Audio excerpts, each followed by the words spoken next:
ایمان یہ ہے کہ تو ایمان لاؤ اللہ پر، اللہ کے سارے رسولوں پر، سارے رسول حق ہیں، ساری کتابوں پر، جتنی کتابیں آسمانی ہیں وہ سب حق ہیں۔ ایمان لاؤ آخرت کے دن پہ کہ مرنے کے بعد ایک دنیا ہے جو اس سے بڑی دنیا ہے، اس دنیا میں اس دنیا کا حساب و کتاب ہوگا، اور تقدیر پر بھی جو کچھ ہوا، جو کچھ ہو رہا ہے وہ سب کچھ اللہ نے لکھ دیا ہے، اسی کے حساب سے سب کچھ ہو رہا ہے۔ ایمان لانا ہوگا کہ تقدیر حق ہے، قیامت حق ہے، جنت اور جہنم حق ہے، ذرا بھی کوئی شک کیا کہ ہے کہ نہیں ہے، اس کا ایمان پرست ہو جائے گا۔ مومن ہونے کے لیے ضروری ہے کہ وہ ایمان لائے کہ اللہ ایک ہے، اللہ کے سارے رسول حق ہیں، جتنی کتابیں ہیں سب حق ہیں، مرنے کے بعد دوبارہ اٹھنا، حساب و کتاب دینا یہ حق ہے۔ انہوں نے کہا کہ آپ نے سچ کہا۔ پھر سوال کیا کہ اخبرنی عن الاحسان، احسان کیا ہے؟ تو حضور نے جواب دیا۔ پھر سوال کیا کہ اخبرنی عن الساعہ، قیامت کے بارے میں مجھ کو بتائیے۔ تو آقا علیہ السلام نے کہا بل مسئول عنہا بعلم من السائل۔ تو انہوں نے کہا کہ ٹھیک ہے، آپ قیامت کی نشانیوں کے بارے میں بتائیے، میں اسی بات کو بتانے کے لیے میں نے اس حدیث پاک کو آپ کے سامنے رکھا ہے، جو کہ آج کل ایک عام ٹینڈنسی ہے کہ وہی کامیاب ہے جس کے پاس محل ہے، جس نے گاڑیاں خرید لی، جس نے عالیشان گھر بنا لیا، جس نے خوب زمین خرید لی، اس شہر میں زمین خرید لیا، مال بنا لیا، فکس ڈپوزٹ 2-4 کروڑ روپے کر لیا۔ ہم لوگ اسی کو عزت کی نگاہ سے دیکھتے ہیں، لیکن سنیے حضور نے کیا کہا۔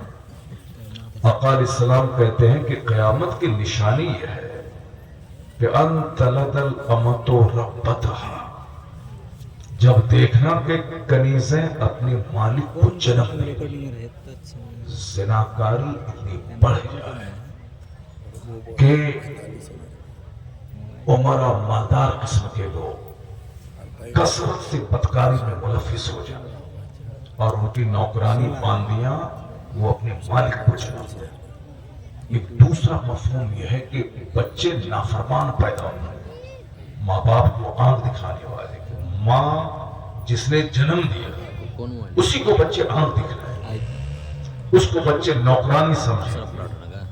تو آپ دیکھ سکتے ہیں ابھی دنیا میں کیا حالات پیدا ہو گئے، بیوی کی محبت میں اپنی ماں کو آنکھ دکھانے والا۔ یہ قیامت کی نشانی ہے کہ اب دنیا کا وناش ہونے والا ہے، یہ دنیا کا وناش ہونے والا ہے۔ یہ لوگ کہتے ہیں دنیا کا وکاس ہو رہا ہے، یہ وکاس نہیں، یہ وناش ہے کہ اب دنیا کی عمر بہت کم رہ گئی ہے۔ جس دن زمین میں زلزلہ آئے گا، جس دن سمندر کے پانی کو بہا دیا جائے گا، جس دن سمندر کے پانی میں آگ لگا دی جائے گا، کوئی چیز زمین پہ قائم نہیں رہے گی، سارے درخت ختم ہو جائیں گے، سارے پہاڑ روئی کی طرف اڑنے لگیں گے، وہ سب ہونا ہے۔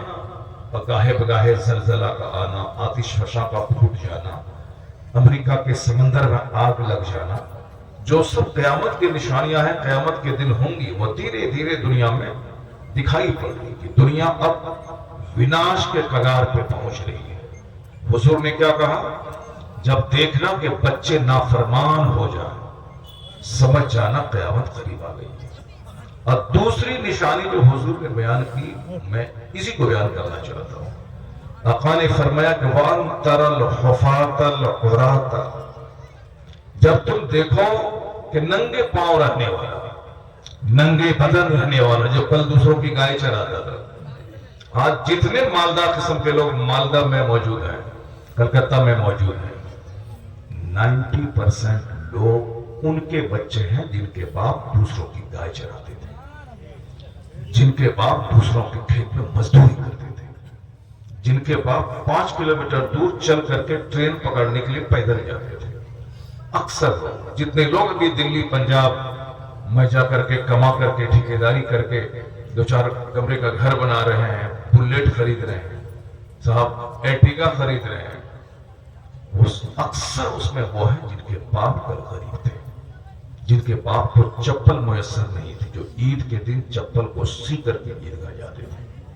تو حضور نے 1500 سال پہلے 1500 سال پہلے حضور نے کیا کہا؟ جب تم دیکھنا ننگے پاؤں ننگے جسم رہنے والے بکری کے چرانے والے یتطاولون فی البنیان، اونچی اونچی عمارتوں میں اترائیں فخر کریں، تو سمجھ جانا قیامت اب بالکل قریب آ گئی ہے۔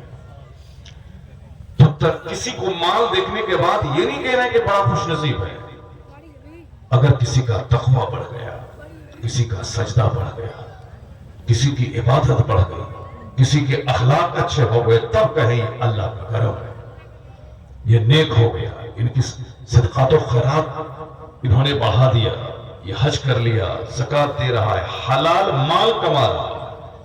حرام کمائی سے اگر 50 کروڑ کی مسجد کوئی بنا دے، اللہ قبول نہیں کرے گا، ایک پیسہ کی نیکی نہیں ملے گی اس کو، یہی حدیث میں ہے، یہی قرآن میں ہے۔ اگر کوئی حرام کمائی کر کے وہ ہر سال عمرہ چلا جائے، ایک عمرہ قبول نہیں ہوگا۔ اگر حرام پیسے سے کوئی 1 لاکھ مسجد اور 1 لاکھ اسکول بنا دے، قبول نہیں ہوگا، کیونکہ حدیث میں آیا ہے کہ ایک شخص جو حلال کی ایک کھجور صدقہ کرتا ہے، من تصدق بعدل تمرۃ من کسب طیب، یعنی جو پاک مال سے ایک کھجور کے برابر صدقہ کرتا ہے، تو اللہ تبارک و تعالی چونکہ پاک ہے اور پاک مال کو ہی قبول کرتا ہے، تو اس مال کو بڑھاتا ہے، وَيُرَبِّيهَا، اللہ تعالیٰ اس مال کو بڑھاتا ہے، اتنا بڑھاتا ہے کہ ایک کھجور جو حلال مال میں سے صدقہ کیا، اللہ اس کو پہاڑ کے برابر کر دیتا ہے۔ حلال کا پیسہ جو ایک کھجور صدقہ کرے، اللہ اس کو پہاڑ کے برابر کر دیتا ہے۔ قیامت کے دن وہ بندہ دیکھ کے دنگ رہ جائے کہ میں نے تو ایک چھوٹی سی کھجور خیرات کیا تھا، یہ پہاڑ برابر ثواب، یہ حلال۔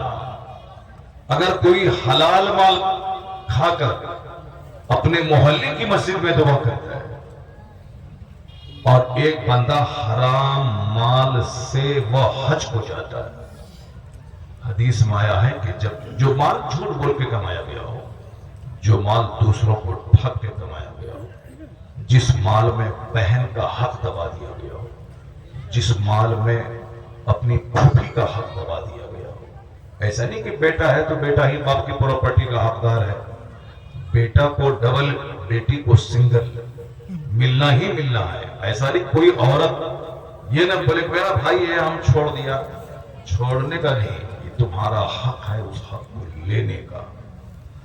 تم بھی باپ کی اولاد ہو، میں بھی باپ کی اولاد ہوں۔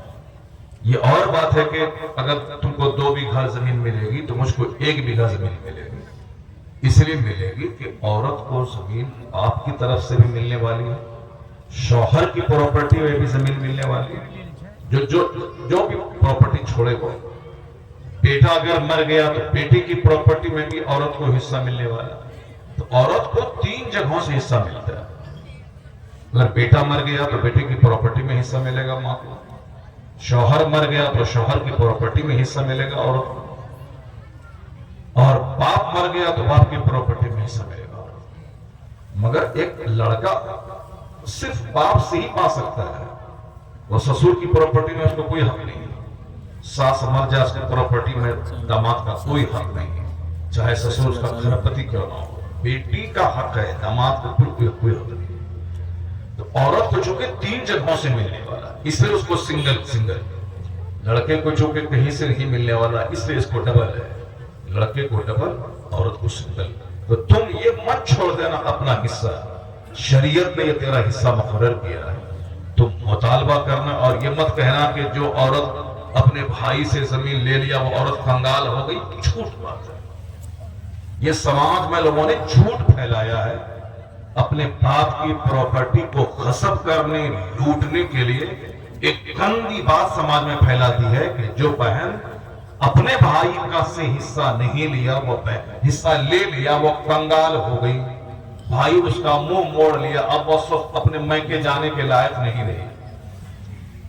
کیا مطلب؟ وہ اپنا حق اگر لے لیا تو تم اس کو مہمان نوازی نہیں کرو گے، تم اس کے دروازہ تم نے بند کر دیا، اپنا حق لے لیا اور جاؤ۔ آدمیت کہاں گئی؟ انسانیت کہاں گئی؟ یہاں تو اجنبی آدمی بھی کسی کے گھر میں مہمان ہو جائے تو بھی مہمان نوازی کرنا چاہیے، وہ تو تمہاری بہن ہے، وہ تو تمہارا خون ہے، بلڈ ہے۔ اپنا حق وہ لے لیا ہے تو تمہیں دروازے کیسے بند کر دیے؟ جہالت، جیسے آپ سنتے ہیں کہ یہ اگر کھل گیا تو وضو ٹوٹ جائے گا، یہ جہالت۔ آپ سنتے ہیں کہ جو شوہر کا نام لے لے اس عورت کا نکاح ٹوٹ گیا، جہالت ہے، بیکار کی بات ہے۔ ایک عورت اپنے شوہر کا نام 50 بار لے، نکاح کا کوئی نکاح نہیں ٹوٹے گا، نکاح پہ کوئی فرق نہیں پڑے گا۔ ہاں البتہ ڈسپلین یہ ہے کہ شوہر کا نام نہ لیا جائے، ادب ہے، جیسے ادب رہے گا، جیسے باپ کا نام اگر بیٹا لے لیا تو اگر کسی سے پوچھا تمہارے باپ کا نام کیا ہے، کہہ دیا انہوں نے میرے باپ فلاں، لیکن اگر باپ کا نام لے کے پکارے گا کہ اے احمدیاں ادھر آئیے، یہ بے ادبی ہے، یہ بدتمیزی ہے، باپ کا نام لے کر۔ اسی طرح عورت اگر ان سے کسی نے پوچھا کہ تمہارے شوہر کا کیا نام ہے، یہ بول دے کہ میرے شوہر کا نام عبدالحمید ہے، میرے شوہر کا نام احمد ہے، میرے شوہر کا نام ذاکر ہے۔ تو وہ 1,00,000 بار بولے کہ میرے شوہر کا نام ذاکر ہے تو کوئی نکاح نہیں ٹوٹے گا اس کا۔ لیکن ڈسپلین یہی ہے کہ شوہر کا نام لے کے پکارے نہیں اس کو، اے ذاکر ادھر آؤ، اے احمد ادھر آؤ۔ جیسے بڑے بڑے شہروں میں اونچے پڑھے لکھے دنیاوی پڑھے لکھے حلقوں میں شوہر کا نام لیا جاتا ہے، یہ ڈسپلین ادب کے خلاف ہے، مگر نکاح نہیں ٹوٹے گا۔ اسی طریقے سے یہ غلط فہمی ہے کہ جو عورت اپنے باپ کی پراپرٹی میں سے حصہ لے لیتی ہے وہ کنگال ہو جاتی ہے، غریب ہو جاتی ہے، یہ بھی ایک غلط بات، ایک غلط ریور ہے جو سماج میں پھیلا دیا گیا ہے۔ اپنا حق لینے سے بندہ غریب نہیں ہوتا ہے۔ جو بہن کا حق دبا کے کھائے حرام ہے، اس پیسے سے جو حج کو جائے نہیں قبول ہوگا۔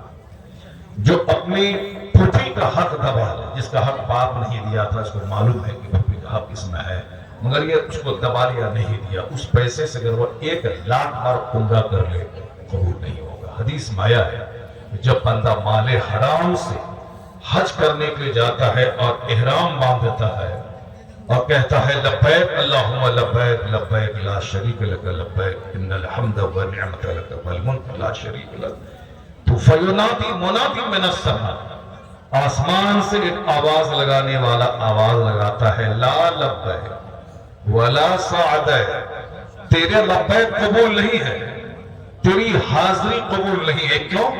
زادک حرام وہ حج کو مردود، تیرا حج کا سفر کا جو خرچہ ہے وہ حرام کا ہے، تیرے حج کو تیرے چہرے پہ مار دیا جاتا ہے۔ دنیا میں ڈھنڈورا پیٹ لیا کہ صاحب 50 گاڑی آگے 50 گاڑی پیچھے ایئرپورٹ چھوڑنے کے لیے گیا، مالا پہنا، وہاں سے لوٹ گیا، حاجی صاحب حاجی صاحب حاجی صاحب۔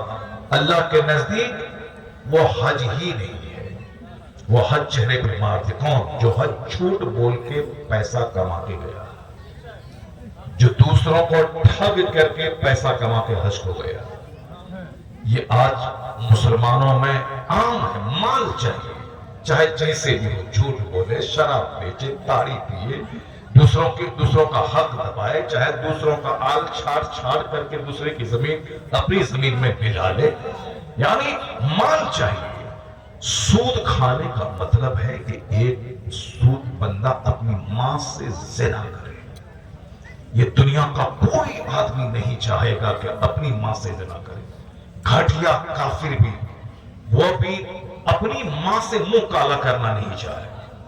اور حدیث میں آیا ہے کہ سود کھانے کے کتنے گناہ ہیں، اس کے 70 درجے ہیں، گناہ کا جو ڈگری ہے وہ 70 ہے، اس میں سے لوویسٹ ادنا درجہ یہ ہے کہ ان ينكح الرجل امه، کہ ایک مرد اپنی ماں سے شادی نکاح کرے۔ سب سے ادنا، یہ جو عورتیں سب گروپ بنا کر کے سود کا کاروبار کر رہی ہیں کہ مال بڑھ جائے، یہ جو مرد سود کا کاروبار کرے، اس سے ٹکا لے لیا اپنا کاروبار کریں، پھر اس کو دے رہے ہیں، اس کو دبا دیا، حرام حرام سخت حرام۔ وہ پیسہ سے اگر حج کرے گا حج قبول نہیں ہوگا. اس پیسے سے 1,00,000 مسجد بنا دو قبول نہیں ہوگا. اس پیسے سے مدرسے میں دان کر دو قبول نہیں ہوگا. حرام پیسے سے محرم میں 1,000 دیگ کھچڑا بنا کے کھلا دو, ایک دانہ چاول کا ثواب نہیں ملے. اس بات کو گرہ باندھ کر رکھنے کہ اللہ پاک ہے, پاک مال کو قبول کرتا ہے. حرام مال خیرات کر کے ثواب کی نیت کرنا ایسا ہی ہے جیسے کپڑے میں کئی گندگی لگ گئی اور اس کو پیشاب سے دھو دیں گے تو گندگی اور پوری بڑھ جائے گی. اعلیٰ حضرت سے پوچھا گیا تو آپ نے جواب دیا کہ حرام مال خیرات کر کے اس کے ثواب کی نیت کرنا ایسا ہی ہے. آپ نے کہا کہ اگر گندگی لگے اس کو پاک پانی سے صاف کرو گے تب صاف ہوگا, لیکن اگر اس کو پیشاب سے دھو گے تو گندگی اور پوری بڑھ جائے گی. اسی طریقے سے اگر کوئی حرام مال خیرات کرتا ہے, لوگوں کو افطار کرواتا ہے, حج کرتا ہے, ہر سال رمضان میں عمرہ کو جاتا ہے, مدرسے میں چندہ دیتا ہے, قیامت کے دن الٹے اس پر کیس ہوگا کہ تم نے حرام خرچہ کر کے ثواب کی امید کیسے کر لیا, تم نے ثواب کی امید کیسے کر لیا. ایک حدیث میں مسلم شریف کے حدیث میں آیا ہے کہ ایک بندہ دور سے چل کر کے آتا ہے, پیٹ اس کا چپک گیا ہے بھوک کی وجہ سے, ہاتھ اٹھا کے سر پہ گرد و غبار یہ دعا کرتا ہے کہ یا رب یا رب یا رب. دیکھنے والا یہ کہتا ہے یہ جو دعا کرے گا دعا قبول ہو جائے گی, کیونکہ اس حالت میں یہ ہے, سر پہ مٹی, پیٹ میں بھوک, آنکھیں اس کی دھسی ہوئی اور دور دراز سے چل کے آیا ہے. اس حالت میں کسی سے کوئی مانگے گا تو بندہ دے دے گا, اور یہ اللہ سے مانگ رہا ہے, ضرور اس کی دعا قبول ہو جائے گی. حضور کہتے ہیں لا لا انا یستجاب, کیسے اس کی دعا قبول ہوگی؟ مطعمہ حرام, ملبسہ حرام, مشربہ حرام, اس کے بدن کا کپڑا حرام کا, اس کے پیٹ میں جو غذا ہے وہ حرام کی ہے, اس کے بدن میں جو مشروب ہے وہ حرام کا ہے. انا یستجاب, کیسے اس کی دعا قبول ہوگی؟ وہ روتے روتے آنسو کی جگہ خون بہ جائے پھر بھی دعا قبول نہیں ہوگی. حرام پیسے سے کوئی مکہ جائے, کعبہ کے اندر گھس کے دعا کرے, دعا قبول نہیں ہوگی. لیکن جو حلال کماتا ہو, محنت سے پسینہ بہا کر حلال کماتا ہو, وہ اب اس پر حج فرض نہیں ہے, وہ اپنے محلے کی مسجد میں دعا کرے. بزرگوں نے کہا ہے جو حرام پیسے سے کعبہ میں جا کے جو دعا قبول نہیں ہوگی, وہ حلال پیسہ کھا کے اپنے محلے کی مسجد میں دعا کرے, اللہ وہ دعا قبول فرما لے گا.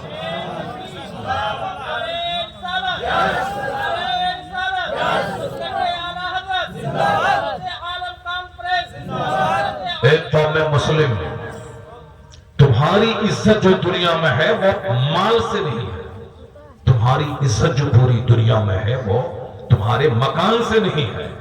صحابہ کرام کی دھمک سے دنیا تھراتی تھی, ان کے پاس کھانے کو ایک کھجور نہیں ہوتی, ان کے گھر میں چراغ جلانے کے لیے تیل اس میں نہیں ہوتا تھا, ایک کپڑے میں 50 پیوند ہوتے تھے, مگر ان کا تقوی, ان کی پرہیزگاری, ان کی نیکی خدا ترسی کی وجہ سے اللہ نے کافروں کے دل میں ہیبت ڈال دی. جس زمین پہ قدم رکھ دیا وہ پوری زمین اس کی ہو گئی, اس زمین کے وہ فاتح ہو گئے.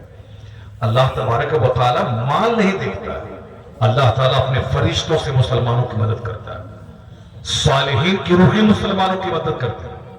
جس گھر میں کتا ہو اس گھر میں رحمت کے فرشتے نہیں جاتے ہیں, جہاں مال حرام ہو وہاں کوئی دعا قبول نہیں ہوتی, جس گھر میں تصویریں ہوں اس گھر میں رحمت کے فرشتے نہیں جاتے, جس گھر میں کوئی جنوبی رہتا ہو جو ناپاک ہوا رات میں اور دن کے 10 بجے تک سویا رہا, نہ اس کو نہانے کا خیال آیا نہ نماز پڑھا, اس گھر میں رحمت کے فرشتے نہیں جاتے. جس گھر میں عورتیں ناپاک ہوئی رات میں اور وہ نہائیں گی دن کے 3 بجے, جتنی دیر وہ ناپاک رہی اور اپنے گھر میں گھومتی رہی, وہ زمین اس کے لیے بد دعا کرتی ہے. اس لیے نماز فجر پڑھنے کے لیے شرمانا نہیں ہے کہ صاحب کو نہائے, اس پر غسل فرض ہو, فوری نہائے رات میں اور نماز ادا کرے, کیونکہ جس گھر میں ناپاک مرد ناپاک عورتیں رہتی ہیں اس گھر میں رحمت کے فرشتے داخل نہیں ہوتے. جس گھر میں موبائل چلانے کا رواج ہو، تصویر دیکھنے کا، اس گھر میں رحمت کے فرشتے نہیں جاتے۔ جس گھر میں LED ٹی وی لگی ہوئی ہو، اس ٹیلی ویژن پہ تصویریں چل رہی ہوں، اس گھر میں رحمت کے فرشتے نہیں جاتے۔ جب کل پریشانی ہوتی ہے، بچے بیمار ہوتے ہیں، 1000 کنٹل گیہوں اور مکئی کی فصل ہوئی، مگر پتہ نہیں کدھر سے آیا کدھر چلا گیا، پیسہ ادھر سے آیا ادھر چلا گیا، لوگ دوڑتے ہیں عامل کے پاس، تعویذ دیجئے گھر میں برکت ختم ہے۔ لوگ دوڑتے ہیں صرف دن رات ڈاکٹر کے پاس کہ میرا بچہ بیمار، بیوی بیمار، ماں بیمار، ہم بیمار، سارے لوگ بیمار، پورا گھر ہاسپٹل بنا ہوا ہے، گھر کے سارے لوگ صاحب دوائیوں کے ڈھیر پہ جی رہے ہیں۔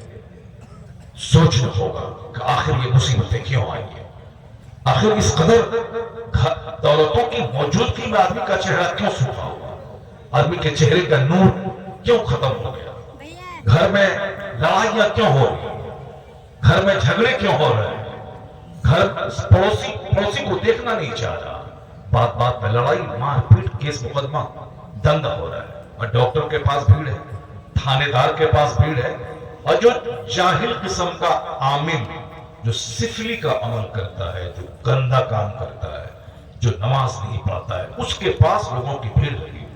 اور آج کل پیسہ کمانے کی ہوڑ میں جاہل عورت جو قرآن پڑھنا نہیں جانتی، جو تعویذ لکھنا نہیں جانتی، پتہ نہیں کہاں سے کون بھوت اور پریت چڑیل کو اپنے قبضے میں کر کے آنے والے آدمی کو دھوکہ دینے کے لیے ان کے پاس ایک بھیڑ لگی ہوئی ہے۔ جاہل دیگرے، نہ اس کو وضو کرنے کا ڈھنگ معلوم ہے، نہ قرآن پڑھنے کا طریقہ معلوم ہے، دروازے پہ 100 آدمی کی بھیڑ لگی ہوئی ہے، اور صاحب پیسہ خوب کما رہی ہے۔ اب مولوی صاحب کہتے ہیں کہ صاحب وہ تعویذ لکھ رہی ہے، پیسہ کما رہی ہے، اب یہ بھی پڑھائی مدرسہ چھوڑ کر کے، سب کچھ چھوڑ کر کے اب یہ بھی تعویذ لکھنا چاہتے ہیں تاکہ ہم کو بھی مال ملے، ہم بھی کار پہ چلیں، وہ کار پہ چل رہا ہے ہم بھی کار پہ چلیں۔ اب مدرسے میں کوئی پڑھانے والا نہیں، آیا ہے کتاب میں جو قرآن کا علم جس کو دیا گیا، اگر وہ یہ سمجھ لے کہ مجھ سے زیادہ خوش نصیب و پیسہ والا ہے، تو آیا ہے کہ اس نے علم دین کی توہین کر دی، اس نے قرآن پاک کی تعلیم کا اپمان کر دیا، جبکہ دنیا میں 1000 ایکڑ زمین کوئی خریدے اور حافظ قرآن عالم دین جو قرآن پڑھتا ہے اس پر عمل کرتا ہے، یہ کرائے کے گھر میں رہے، ٹوٹی چپل پہنے، اور دوسرا آدمی 1000 ایکڑ زمین خرید رہا، 1000 کروڑ کے مکان میں رہتا ہے، مگر یہ کرائے کے گھر میں رہنے والا عالم حافظ اس ارب پتی سے کروڑوں گنا بہتر ہے، کیونکہ اس کی زیارت کے لیے آسمان سے فرشتہ نازل ہوتا ہے۔ اور یہ عالم دین اگر راستے سے گزرتے ہیں تو درخت کے پتے اس کے لیے دعا کرتے ہیں، سمندر کی مچھلیاں ان کے لیے دعا کرتے ہیں، سوراخوں کی چوٹیاں ان کے لیے دعا کرتی ہیں، کن کے لیے؟ جو یہ سمجھے کہ اللہ نے مجھ کو سب سے بڑی دولت علم قرآن عطا کیا، اور وہ اس دولت کی حفاظت کرے کہ جو پڑھا ہے اس پر وہ عمل کرے۔